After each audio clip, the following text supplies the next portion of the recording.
अब ये वचन हमें बता रहा है शुरू में, देखिए मत्ती 19:4-5 में यहाँ पे बताया कि आदि में परमेश्वर ने स्त्री और पुरुष करके बनाया था आदम को और हवा को। और आदम और हवा से लेके आज तक जो हम चले आ रहे हैं हम उसी के ही लोग हैं, लेकिन कितनी बातों में भटक गए, कितनी बातों में अलग हो गए, कितनी घृणित बातों में फंस गए।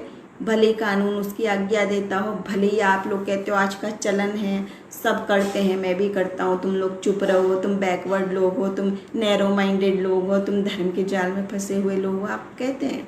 लेकिन वचन बताता है, सत्य बताता है, भले ही आप कुछ भी समझते रहे, हम तो प्रसन्न हैं, नैरो माइंडेड होने में हम प्रसन्न हैं, क्योंकि वो उसके जो मॉरल्स हैं वो कितने प्रेम से भरे हैं। देखिए जो आज बात है, पुरुष स्त्री बन जा रहा है, स्त्री पुरुष बन जा रहा है, उसके वचन बता रहा है, प्रभु का वचन हमें एक बात बता रहा है कि स्त्री और पुरुष करके प्रभु ने बताया, और हम उसके निज लोग हैं।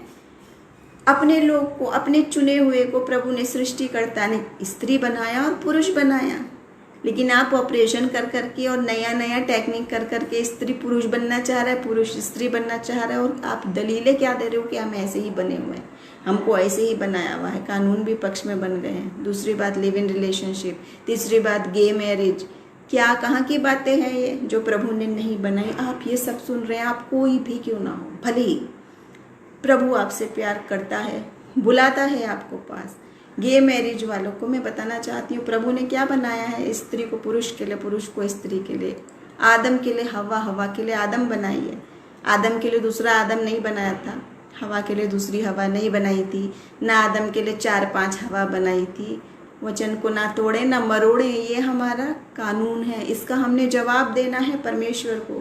प्रेम से भरा परमेश्वर है, बार बार मौका देता है लिव इन रिलेशनशिप वालों को, ये गे मैरिज वालों को, अपने जेंडर चेंज करने वालों को, इन ड्रग्स में फंसने वालों को, गलत चक्कर में फंसने वालों को, गलत व्यभिचार में परिवार, कोई भी क्यों ना हो, प्रभु आपसे प्यार करता है, बुलाता है, आप उसके चुने हुए हैं, आप उसके निज लोग हैं, वो बार बार बुलाना चाहता है आपको।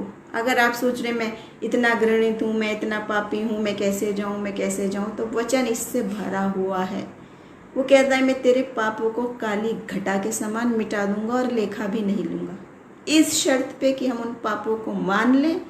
और वचन बार बार कहता है कि जा और फिर पाप मत करना, जा और फिर पाप मत करना, क्योंकि हम उसके लोग हैं, इसलिए हमको वो ये सारे तोहफे देता है। इतना होने के बावजूद, जैसे माता और पिता का हृदय होता है, हर माँ हर बाप कितना प्रेम करते हैं अपने बच्चों से, कितनी भी गलती करे थोड़ी देर डांटते हैं, ताड़ना देते हैं, लेकिन हकीकत में माँओं को तो स्पेशली मारती हैं, बच्चों को तो उससे ज़्यादा वो खुद रोती हैं, बाद में पिता का भी दिल टूट जाता है। तो ये तो स्वर्गीय पिता, प्रेम से भरा हुआ पिता, जिसको शब्दों में बताया नहीं जा सकता, तुलना नहीं की जा सकती, वो यीशु आपसे प्रेम करता है।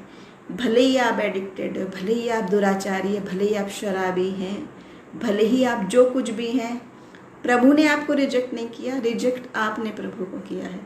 उसने आपके लिए नहीं बना रखा है नरक, उसने आपके लिए स्वर्ग बना रखा है, लेकिन वो रास्ता रिजेक्ट आपने किया है।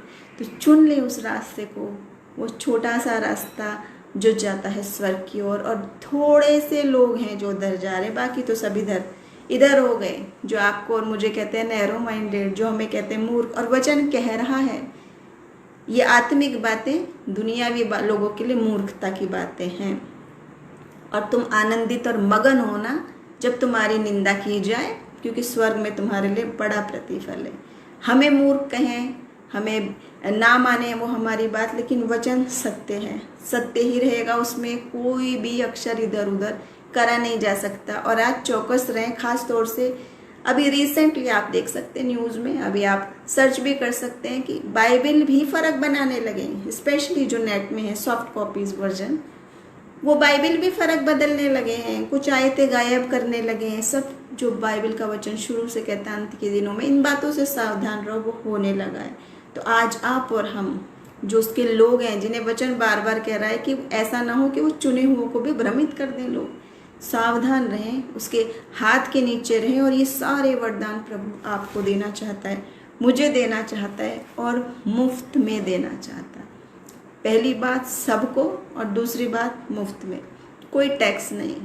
ऐसा नहीं है कि बड़े प्रचारक को जो नामी गिरामी है उसी के साथ चमत्कार होंगे। बहुत लोगों को मैं भी जानती हूँ, आप भी जानते होंगे, जो बहुत फेसबुक भी नहीं आता उन्हें चलाना, उनका कोई यूट्यूब चैनल नहीं है, उनका कोई फेसबुक नहीं है, उनके मीडिया पे एडवर्टाइजमेंट नहीं है, लेकिन प्रभु के काम बड़े बड़े हो रहे हैं। कितने लोगों के देखिए गवाहियाँ, आज भी प्रभु का वही वचन काम कर रहा है। तीसरा इश्यू जो है वो है अबॉर्शन वाली बात। देखिए जेंडर चेंज करना, गे मैरिज और अबॉर्शन की बात। जब प्रभु का वचन कह रहा है सब लोग मेरे हैं, मेरे हाथों की रचना है, पृथ्वी और उस पर सब कुछ मेरा है। जो आपके पेट में बच्चा है अनबॉर्न, वो भी प्रभु का ही है, उसका जीवन भी प्रभु का ही है। हम उसका जीवन ले नहीं सकते, उसका जीवन दे नहीं सकते। जितना वर्ष जितना आयु प्रभु ने जिसको दिया है उसमें हम बाधक ना बने, वचन के मुताबिक वो प्रभु का है, आपके पास है, आपके पेट में है, लेकिन जीवन लेने का अधिकार आपका नहीं है वचन के मुताबिक।